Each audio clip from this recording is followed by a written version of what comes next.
The top stories tonight in Y News. The Philippines inflation rate slowed down to 4.1% in June 2021. The World Health Organization says the Lambda COVID-19 strain, feared to be more infectious than the Delta variant, remains to be a variant of interest.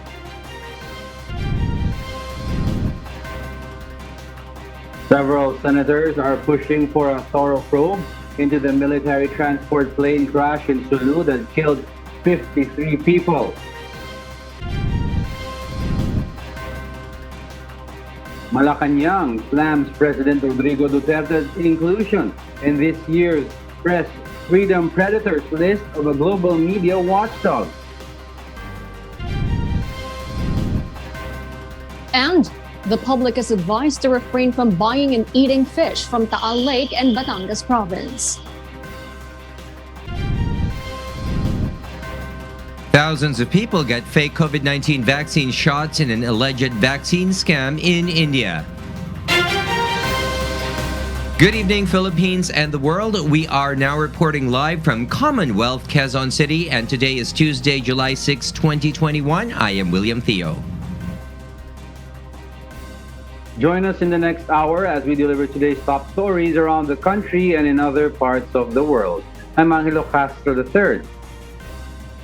We are also seen in 1,935 satellite monitoring centers nationwide and via live streaming worldwide through the UNTV News and Rescue social media accounts and our website, untvweb.com. I am Herlene Delgado. First in the news. The country's inflation, or the prices of basic goods and services, has slowed down to 4.1% last month, according to the Philippine Statistics Authority, or PSA. Harleen Delgado will tell us why. June's inflation has slowed down to 4.1%, lower than May's 4.5% due to slower movement in the transport costs and prices. The Bangko Sentral ng Pilipinas says this was within their forecast range of 3.9% to 4.7%. Based on the data of the Philippine Statistics Authority, or PSA, June's inflation rate was still higher than the same month last year at 2.5%. National Statistician and PSA Undersecretary Dennis Mapa says the transport index for the month of June was at 9.6% compared to 16.5% in May. This can be attributed to the slower movement in tricycle fare and prices of petroleum products. However, Mapa clarifies that tricycle fares remain high, ranging from 18 to 19 pesos per passenger in some provinces in the country. Hindi siya bumababa, mataas pa rin, stable yung level niya at a higher price. Kaya bumaba yung inflation natin sa transport, in particular yung nag-contribute dito yung tricycle fare ay dahil mataas na rin yung kanyang average price noong June 2020. The PSA adds they will monitor the threat of oil price increase, which may cause faster inflation in the coming months. Yung mga threats natin sa pwedeng pagtaas ng inflation ay doon sa mga commodity items na ngayon ay mataas na at malalaki yung weights nila. So for example, yung transport index, although bumababa na siya, pero there is still threat dahil tumataas yung level ng petroleum products. Meanwhile, the major contributor in last month's inflation was the food and non-alcoholic beverages such as meat, particularly pork, fish, and other cereal products. But the PSA noted that there has been a decrease in the prices of pork in all regions. For one, in the National Capital Region, the average price of fresh meat in June was at 351 pesos per kilogram, which was cheaper compared to 359 pesos per kilogram back in May. Based on the price monitoring of the Department of Agriculture, prices of pork ham range from 310 to 370 pesos per kilogram, while 330 to 380 pesos per kilogram for pork liempo. Other contributors in last month's inflation are transport and housing, water, electricity, and gas components. Outside of NCR, 3 regions posted higher inflation in June compared to May. 11 regions recorded lower inflation, while 2 regions remained the same. The highest was in Region 5 or Bicol region with 6.3% inflation, while the lowest was in Region 7 or Central Visayas with 1.7%. The PSA says they have yet to see a direct effect of the easing of quarantine restrictions to the country's overall inflation. Jorlene Delgado, UNTV News and Rescue. We serve the people, we give glory to God. In other news, the Philippines is monitoring the developments of the Lambda COVID-19 variant, which originated in Peru, that is reportedly more dangerous than the Delta variant. The World Health Organization has classified the new variant as a variant of interest, and authorities are now implementing strict border control in the country. Our health correspondent ECOP Miguel will give us more details in this report. Department of Health Secretary Francisco Duque III reported that out of the 7,000 samples sequenced in the country's laboratories, no sample has been detected with the C.37 or the Lambda variant. Sa ngayon po, ito ay napag-alaman kumakalat na sa bansang Peru at sa 35 iba pang Latin American countries. Sa ngayon po, batay po sa submission ng ating Philippine Genome Center, wala pa po tayong na tukoy o na-discover na C.37 variant. Despite this, Duque assured that the national government is taking steps to prevent the entry of the Lambda variant in the Philippines, noting that there are currently no direct flights between the Philippines and Latin America. The Health Ministry of Malaysia earlier reported that the Lambda variant is feared to be more infectious than the Delta variant. But the World Health Organization or WHO said there is still not enough information to say that the Lambda mutation is more contagious than other identified COVID-19 variants. According to the WHO website, the Lambda variant was first detected in Peru in December 2020. It is still considered a variant of interest or VOI. Variants under VOI differ from variants of concern or VOC. According to the FDA, a variant is considered as a VOC if there is evidence of increase in transmissibility or detrimental change in COVID-19 epidemiology, or increase in virulence or change in clinical disease presentation, or decrease in effectiveness of public health and social measures, or available diagnostics, vaccines, and therapeutics. Kapag nagkakaroon ng mga senyales na nakikita na, mas madalis makahawa ito, o kaya, mas marami nagkakasakit, then yun na yung na-elevate siya. Kaya nagkakaroon na tayo ng variant of concern. Variants classified as VOC include Alpha, Beta, Gamma, and Delta. Health experts warn the public that mutations of variants can be prevented if there will be less COVID-19 transmission and decline in reported COVID-19 cases. Kailangan talaga bantayan po natin ito dahil baka biglang maging variant of concern. So ano gagawin natin? Patuloy na paigtingin ang ating border control, okay? Para makasiguro hindi ito makalusot mula po sa ating mga ROFs or OFWs. Aside from the strengthened border control in the Philippines, people should still responsibly observe health protocols. Health authorities encourage those who belong to the priority sector to get vaccinated. Although health experts confirm that vaccine efficacy decreases because of various COVID-19 variants, it can still give protection, prevent severe COVID-19 infection, hospitalization, and death to an individual who had been inoculated. ECOP Miguel, UNTV News and Rescue. We serve the people, we give glory to God.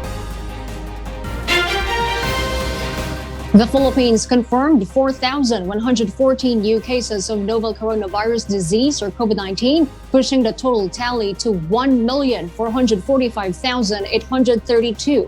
In its latest bulletin, the Department of Health or DOH said the number of active infections in the country slightly went down to 49,613. Of these cases, 90.8% are mild, 3.9% are asymptomatic, 1.62% are moderate, 2.2% are severe, and 1.5% are in critical condition. Total recoveries climbed to 1,370,923 after 6,086 more patients recovered from the disease. The total COVID-related deaths rose to 25,296 with 104 new fatalities. The DOH noted in its report that 9 accredited testing laboratories failed to submit data on time. Meanwhile, the global COVID death toll is still rising, with a figure of 3,985,483, according to researchers at Johns Hopkins University. Meanwhile, infections exceed 184 million worldwide. Several places are now accepting fully vaccinated tourists without presenting a negative coronavirus test result. Janice and Henta will tell us why live. So Janice, what are these areas? Yes, Harleen, these are the cities of Davao, Baguio, and Cebu province. According to the IATF Resolution 124-B, interzonal travelers who are fully vaccinated against COVID-19 are now only required to present proof of complete COVID-19 vaccination instead of COVID-19 test results to enter certain areas. The resolution also added that the vaccination requirement could only be accepted 2 weeks after the individual got the second dose of COVID-19 vaccine. According to Davao City Mayor Sara Duterte Carpio, they are working on the additional policy for those who have already completed their 2 doses of COVID-19 vaccine. I-refer ta na dito sa ato ang sangguniang paglungsod for the unnecessary amendments. Of course, walay pagbago because kani only relates to fully vaccinated, no? So naagi hapon yung mga unvaccinated na mga individuals na kinahanglan gihapon testing. Meanwhile, the city government of Baguio explained that valid COVID-19 vaccination cards or certificates could be an alternative to a negative COVID-19 test result. Vaccinated tourists will have to pre-register at visita.baguio.gov.ph, secure a QR-coded tourist pass, and then upon arrival in the city, they must undergo a mandatory triage. The city government said this is allowed for all ages, but only for those from GCQ and MGCQ areas. Ito namang may mga individuals, visitors coming from the other regions, they still have to go to the triage, pero pag na-present nila, nakita natin na talagang authentic yung kanilang mga vaccination documents, then we will allow them not to go through yung swab test. Wala na silang swab test. Isa lang sa malaking issue dun is yung, alam mo naman, yung possible na proliferation ng mga fraud documents. Ano? So yun ang iaayusin natin. The Cebu provincial government will also allow the entry of Filipino returning overseas or fully vaccinated ROFs from low-risk countries in the COVID-19 cases or the green countries. RT-PCR testing is no longer mandatory, but they still need to undergo a 7-day quarantine period. Negros Occidental and Bacolod City and Boracay also support the IATF policy for fully vaccinated individuals. Meanwhile, Philippine National Police or Chief Guillermo Eleazar instructed all policemen to be on the lookout for fake vaccination cards. He told all police units to coordinate closely with their respective local government units on the enforcement of the latest guidelines. Eleazar urged travelers to not be complacent and to help prevent the further spread of COVID-19. Arlene? Thank you, Janice and Henta reporting live. The National Task Force Against COVID-19 insisted that COVID-19 vaccines intended for second dose should not be used as a first dose for the inoculation. The NTF questions the report showing only more than 2 million have been fully vaccinated, while there are about 12 million vaccine doses that have been administered around the country. Marvin Calas reports why. The country awaits for the delivery of additional Sinovac COVID-19 vaccines from China. Due to the depleting supply, several local governments halted inoculating first dose of vaccines. As of now, only the allotted second dose of vaccines were reserved by the local government units. National Task Force Deputy Chief Implementer Secretary Vince Dizon reiterated that the priority for vaccination at the juncture is for second dose shots, so as not to compromise the needed protection of those vaccinated with first dose. Pinaprioritize natin sa ating mga LGUs, lalo na sa NCR, ang pag-administer ng second doses. So, hindi naman sa huminto, pero ang priority muna ngayon, lahat muna ay magpa-prioritize ng second doses. In a statement, NTF Chief Implementer and Vaccine Czar Secretary Carlito Galvez Jr. says the second dose allotted vaccines should not be used for first dose. The NTF observed that the gap between those vaccinated with first dose is greater compared over the number of fully vaccinated individuals. Data shows that from almost 12 million doses of vaccines, only more than 2 million have been vaccinated with second dose, while the number of first dose vaccinees tolls to more than 9 million. On the other hand, several local governments including Caloocan, Makati, Muntinlupa, Parañaque, and Pateros halted their first dose vaccination while awaiting for additional vaccine supplies. According to the National Task Force, the additional supplies of Sinovac vaccines intended for the local government units are expected to arrive on July 18. Meron tayong delay sa shipment natin ng Sinovac. Ang next na shipment ay scheduled pa sa July 18. Although ginagawa ng paraan ni Secretary Galvez na mapaaga ito next week. Pero dahil nga sa delay ng pagdating ng shipment ng Sinovac. Marvin Calas, UNTV News and Rescue. We serve the people, we give glory to God. For those watching our 24/7 live streaming on YouTube, please click the subscribe button you see on your screen and ring the bell for notification. You may also follow us on Facebook. As they extend their condolences to the families of the victims, some lawmakers are calling for an investigation on the Cebu plane crash that killed 53 people. For Senator Amy Marcos, the government should stop buying cheaper equipment. Stop buying these flying coffins. Tigilan na ang pagbibili ng mura. Tinatawaran natin ang buhay ng sundalo. Binubuwis natin ang buhay ng mga pulis. Senator Francis Pangilinan also wants a thorough investigation on the incident to prevent it from happening again. The senator says it is a must to ensure the safety of all military equipment to protect the country's soldiers who are fulfilling their duty on the front lines. Senator Grace Poe is also expecting an inquiry at the proper time to put in place measures in making military planes safe. Meanwhile, Senate Majority Leader Juan Miguel Zubiri believes it is high time to fast-track the modernization of aircrafts of the country's armed forces. The senator recounted previous similar incidents where many lives have been lost. This include the military plane crashes in 2020, where at least 9 have died, and the recent crash in Tarlac involving a brand new Black Hawk helicopter that left 7 dead. Zubiri is also appealing to the Budget Department to find fund sources to replace the military's aging fleet. The C-130 unit that crashed in Patikul, Sulu on Sunday was one of the 2 C-130 aircrafts that the Philippines purchased from the United States through a grant under the Security Cooperation Assistance. The unit was delivered in January of this year, while the other is set to be delivered this year. The Armed Forces of the Philippines has yet to comment on the call of the lawmakers, but AFP spokesperson Major General Edgar Arevalo earlier maintained that the aircraft was in good condition, with 11,000 flying hours remaining before its next maintenance schedule. When asked if President Rodrigo Duterte should make AFP Chief of Staff General Cirilito Sobejana explain the series of plane crashes, the palace says it is best to wait for the results of the investigation. Antay muna po natin ang formal na investigasyon na isinasagawa doon sa lumakpak na Black Hawk at saka dito po sa C-130. Kung wala po yung resulta ng formal na investigasyon, hindi po tayo makakagawa ng mga proper steps, no, para maiwasan dito mga bagay-bagay nito.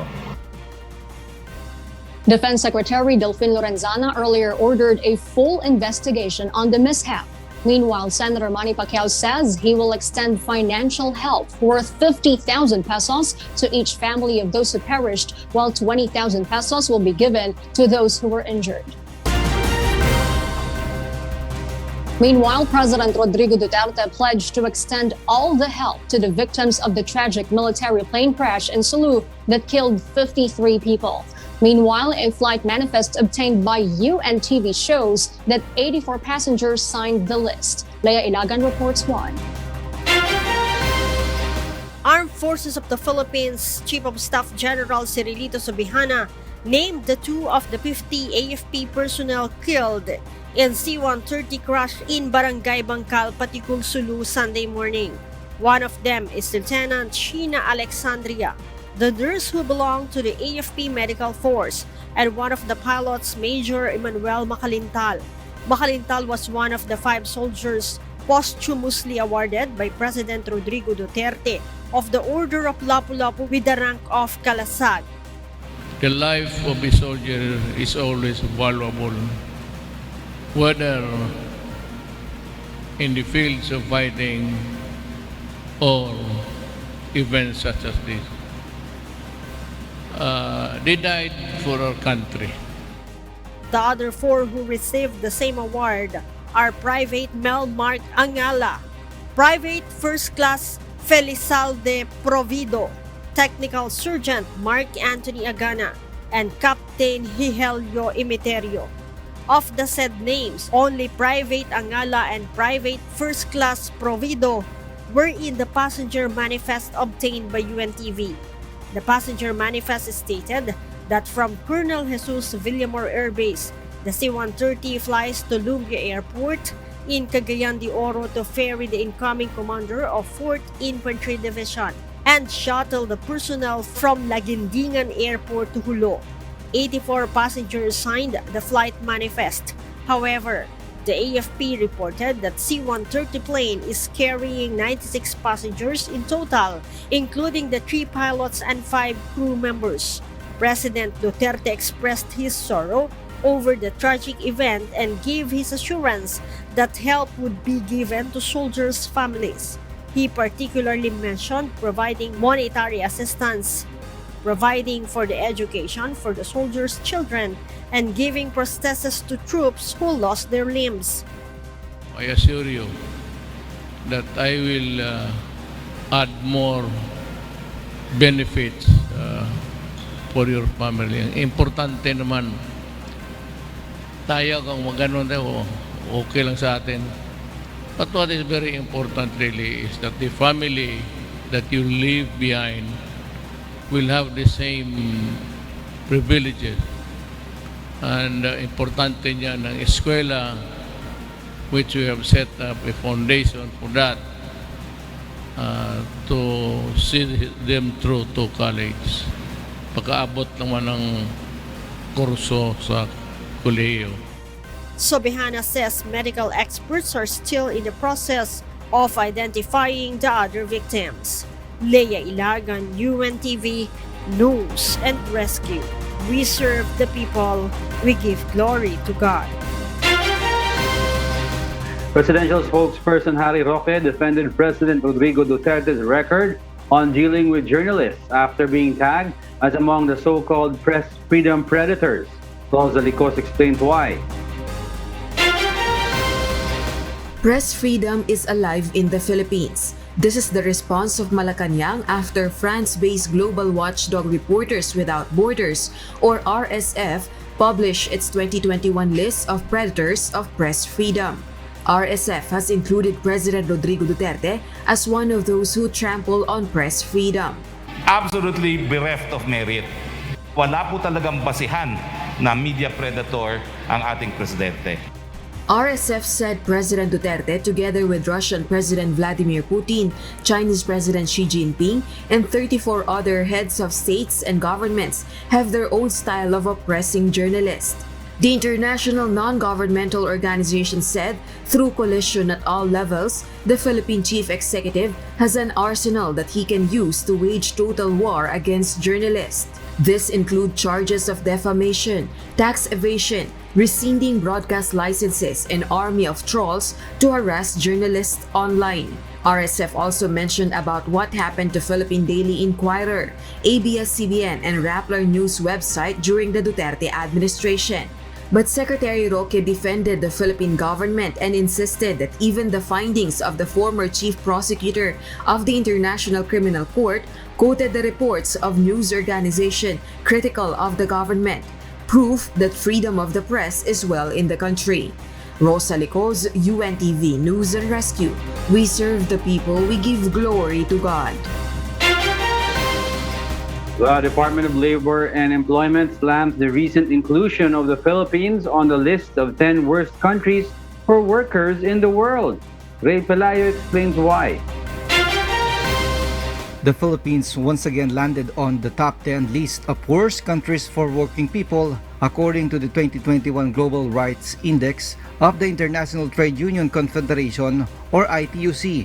In its annual report, the ITUC found that abuses by government and companies against workers' rights, such as the right to strike, organize a union, and free speech, were at an all-time high. Other countries in the list were Bangladesh, Belarus, Brazil, Colombia, Egypt, Honduras, Myanmar, Turkey, and Zimbabwe. According to ALO-TUCP spokesperson Alan Tanhusay, the killing of labor leaders is what makes the labor situation in the Philippines worst. Ito yung mga manggagawa at mga labor leaders ay napagkakamalan ng ating gobyerno ng mga komunista, no? At sila ay tinuturing ng mga terorista. Kung kaya't marami na sa kanila ang pinapatay, dinudukot at tinatakot. However, Department of Labor and Employment Secretary Silvestre Bello III contradicts the report. According to Bello, the Philippines recently assumed the chairmanship position of the International Labor Organization's government group. This means, according to the official, that the government is protecting the rights of workers. Kung masama ang ating record sa labor protection, paano ako na-elect? Sana hindi ako na-elect. This is a very clear proof that we are considered as one of the countries whose respect for union rights and union members' rights are well protected and recognized. The Employers Confederation of the Philippines also opposes the report, saying workers in the country have freedom to express their opinions. Dito pwedeng the laborers can say what they want even against the president, even against anybody. They can have rally, even violation of pandemic, walang inuhuli. Malacanang meanwhile said that workers are affected by the pandemic but they will soon recover. Naniniwala tayo na habang dumadami ang hanay ng nababukunahan at mabubuksan ang ating ekonomiya, mas bubuti rin ang kalagayan ng mga manggagawa sa ating bayan. Ray Pelayo, UNTV News and Rescue. We serve the people. We give glory to God. A political strategist says that a three-way presidential fight in the May 2022 elections is possible. Meanwhile, several cabinet members have expressed their interest to run for the senatorial race. Nel Maribuhok will tell us why. Davao City Mayor Sara Duterte, Manila Mayor Isko Moreno, and Senator Manny Pacquiao are some of the personalities who may enter in the 2022 presidential elections. According to political strategist Armand Din Nocum, there are indications that these names will appear in the coming polls. Ang nakikita ko, first, there's Sara for the Duterte supporters, and then there's Isko for the opposition, the neutrals, and then there's Manny as an independent. But for now, there are no direct confirmation yet from the three personalities regarding their plans in 2022. Nocum added that among these three names, Moreno could be considered as a black horse. Diba si Duterte noon, dark horse siya eh. Parang pwede siya pumasok, pwede siya hindi, papasok ba siya o hindi. Kasi ang mga consistent talaga noon na matataas, sila Binay, diba? Si Mar, and then si Grace po. So parang wala gaano sa kwan si Duterte. Dark horse, yung hindi natin akalain manalo pero nananalo. So it could happen to Mayor Isko. But there is also a possibility that Moreno will complete his term as the Manila Mayor. Meanwhile, former Camarines Sur Representative Rolando Andaya Jr. said the tandem of Mayor Duterte and former Defense Secretary Gilbert Gibo Teodoro Jr. is a strong combination. Habang sila busy ron sa sarili nilang lakad, kami were moving forward na. The tandem has been solidified There are also names from the administration who may possibly run in the senatorial race. In a text message, Attorney Melvin Matibag, the Secretary General of Partido Demokratiko Pilipino Lakas ng Bayan or PDP Laban, says there are 5 to 6 cabinet members who have so far expressed their interest in running for senator in 2022 polls, but he refused to name them. In recent reports, the name of Labor Secretary Silvestre Bello III, Presidential Legal Advisor Salvador Panelo, Cabinet Secretary Carlo Nograles, and Presidential Spokesman Harry Roque emerged for a possible senatorial run. The ruling party hopes to have clearer picture for the coming elections during their upcoming National Council meeting and assembly this month. Nel Maribuhok, UNTV News and Rescue, we serve the people, we give glory to God. Thousands of people in India fall victim to an elaborate scam involving fake COVID-19 vaccines. Marvi Delfin will tell us why live. Yes, Marvi, go ahead. Jago, an estimated 2,500 individuals were reportedly inoculated with fake COVID-19 vaccines in a vaccination scam involving medical professionals who organized it. Around 12 vaccination sites in and around Mumbai were involved. Victims were charged $10 to $17 for each shot, for which the scammers have earned up to a total of $28,000. Senior official Vishal Thakur of the Mumbai Police Department states that the injections contained saline water that were injected into the victims. The fake vaccine vials and even certificates were reportedly produced by a hospital involved in the act. Thakur stated that 14 people have been arrested so far for alleged criminal conspiracy, cheating, and culpable homicide, some of which are doctors. More arrests are expected as the police department further investigate the vaccination scam. Jago? Marvi, how did the vaccination scam come into light after millions of doses have already been administered? Jago, Prime Minister Narendra Modi kicked off a centralized vaccine drive in June, for which the government provided around 8 million vaccines daily for free. The fake vaccination drives were reportedly organized late May and early June, where some people are getting charged for the vaccines, paying by cash. The victims did not show any signs of side effects from the vaccines either and received questionable certificates.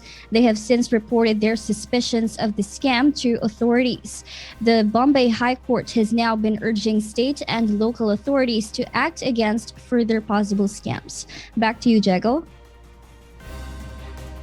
Yes, thank you, Marvia Delfin, reporting live from Perth, Australia. Amidst the worsening of the coronavirus outbreak in Indonesia, the nation struggles to cope with oxygen shortage. Ia De Vera will tell us the details live. Ia, go ahead. Jago, Indonesia is currently facing a COVID-19 crisis as new cases quadruple in less than a month, inducing a critical shortage of oxygen across the country. As stated in reports, over 30 people died at Dr. Sarjito General Hospital in Yogyakarta City due to running out of oxygen. This prompts the government to request oxygen producers to send all the supplies to hospitals yesterday to prevent further deaths. According to Bambang Harimuti, a public affairs analyst in Jakarta, the country's health system is collapsing as hospitals are closing due to overcapacity and there is a shortage in oxygen. This overwhelmed health system forced desperate families to find and line up for oxygen tanks and medical supplies to treat the infected at home. Indonesia recorded over 29,000 daily COVID cases and over 500 daily deaths, but this tally is believed to be underrated because of the low detection and tracking in the country. Jago? Yeah, how is the Indonesian government trying to rectify this problem on the oxygen supply shortage? Yes, Jago, Indonesia is tripling the oxygen supplies in the hospitals, according to the country's health minister, Budi Gunadi Sadikin. 75% of the national oxygen production for industry would be reallocated to hospitals for the next 2 weeks to make sure that they have the supplies needed. Back to you, Jago. Thank you for that report. Iya De Vera reporting live from New Zealand. Meanwhile, an accidental potential cancer cure developed from breast milk has reached a new milestone following human trials. Dale De Castro reports why. Results from phase 2 trials have found the effectivity of the drug known as Hamlet, made from alpha-lactalbumin, a common protein in human milk, in eliminating bladder cancer cells. The discovery was made by the Swedish professor Katarina Svanborg in the 1990s in experimentation of the capabilities and germ-fighting properties of breast milk. Svanborg was amazed by the potential of breast milk in terminating the cancer cells. The human trials were conducted at Prague, Czech Republic on 40 patients with non-muscle invasive bladder cancer. Each patient was prescribed 6 doses of the drug over a 1-month period before having surgery. This resulted in the rapid shedding of the tumor cells within 2 hours. Svanborg claims the team's excitement as the human trials have resulted of no evidence of side effects as the drug does not harm healthy cells unlike traditional therapy. The experiment is in need of more evidence, but Matt Person, CEO of Hamlet Pharma, described that this could be the gentle chemotherapy of the future. As for now, it is still left unknown when the drug may be available as a licensed treatment as it requires to undergo through phase 3 trials. Dosage studies are currently being held to optimize drug concentration levels, obtaining maximum effect, and calculate specific doses to meet individual patients' needs. Dale De Castro, UNTV News and Rescue. We serve the people, we give glory to God. Back in the stories in the country, over 100 metric tons of fish were lost to fish kill that hit Taal Lake in Batangas. The Bureau of Fisheries and Aquatic Resources, however, warns the public against eating the dead fish. Asher Kadapan Jr. tells us why live. Yes, Asher. Harleen, using fish kill for human consumption is not safe and may pose risks to one's health. The Bureau of Fisheries and Aquatic Resources, or BFAR, emphasizes this as 109 metric tons of tilapia and bangus were killed in Taal Lake today. Yung patay na po na isda ay wag na pong kainin. Hindi po yun natin ina-advise. At alam na rin po ng mga operators po natin yan, ng lokal na pamahalaan. Lahat po ng mga patay na isda ay kinokolekta para dalhin po sa mortality pit. Para ilibing. Ang mga patay na isda, again, ang mga patay na isda ay hindi na po safe kainin. BFAR, hand in hand with the concerned local government units, are tasked to monitor such incident and ensure that they are disposed to mortality pits in respective LGUs immediately.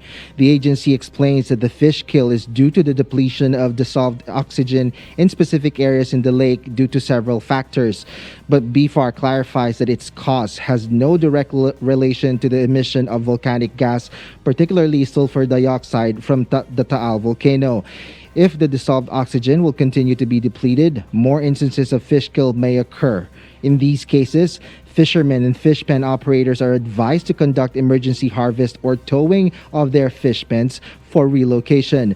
But any activities in Taal Lake is no longer allowed in correspondence with the DILG's directive to LGUs and Protected Area Management Board, or PAMB's policy, while the volcano is under alert level 3.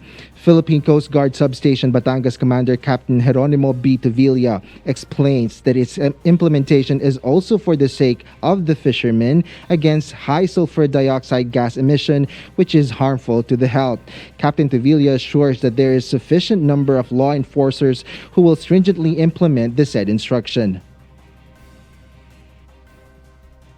Katuwang namin yung Armed Forces of the Philippines, Philippine National Police, yung Bureau of Fisheries, no? ang local government dito, talagang sama-sama kami para talagang matugunan ng agarang aksyon na mapanatiling ligtas yung mga tao dito sa paligid. Harleen, fish pen operators, on the other hand, still appeal to authorities to give them even a few hours to go to the lake and attend to their livelihood. Harleen? Asher, I just want to ask, did authorities see residents fishing there as of tonight? Well, as of tonight, there is no visibility in the Taal Lake, and there's no fishermen in the area, and no one can be seen sailing in the Taal Lake as of this hour. There are still personnel from the Bureau or the Philippine Coast Guard who are still monitoring the area and are stringently implementing the no activity policy in the Taal Lake. Harleen. All right, thank you so much. Asher Kadapan Jr. reporting live. Meanwhile, individuals belonging to the marginalized sector will now have the greater chance for accessible and inexpensive justice. Dante Amento tells us why. Integrated Bar of the Philippines or IBP new President Attorney Bert Estrada assures to provide free legal assistance, particularly for those in the marginalized sector such as the indigenous peoples to defend their rights and attain justice. Estrada belongs to Tagaluanon tribe in Bukidnon, Mindanao. I believe that it is time for us to also refocus our advocacy.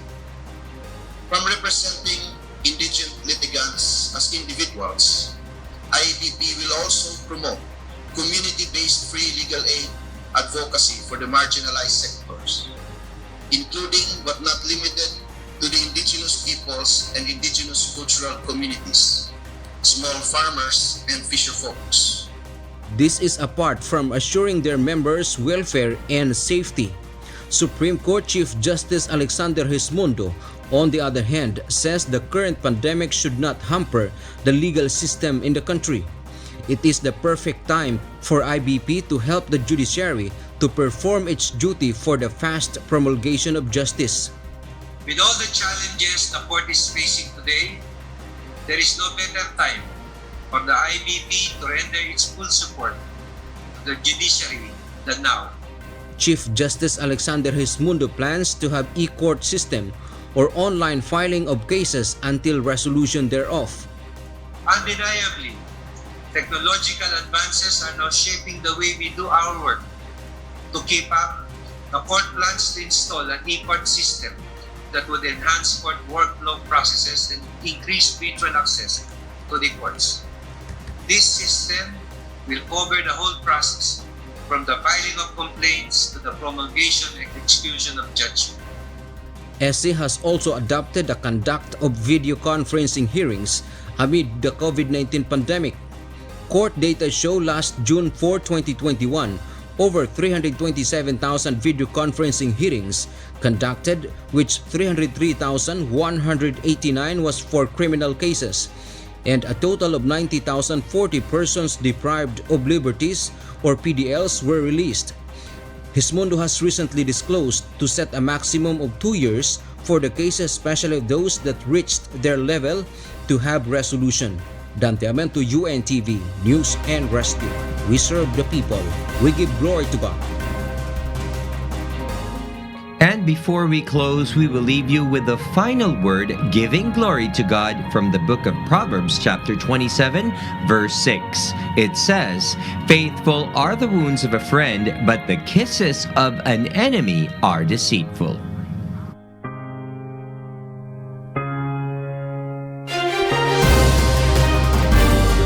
And those are the reasons behind the news, July 6, 2021. I am Harleen Delgado. Reasons we deliver to you as they unfold. I'm Angelo Castro III.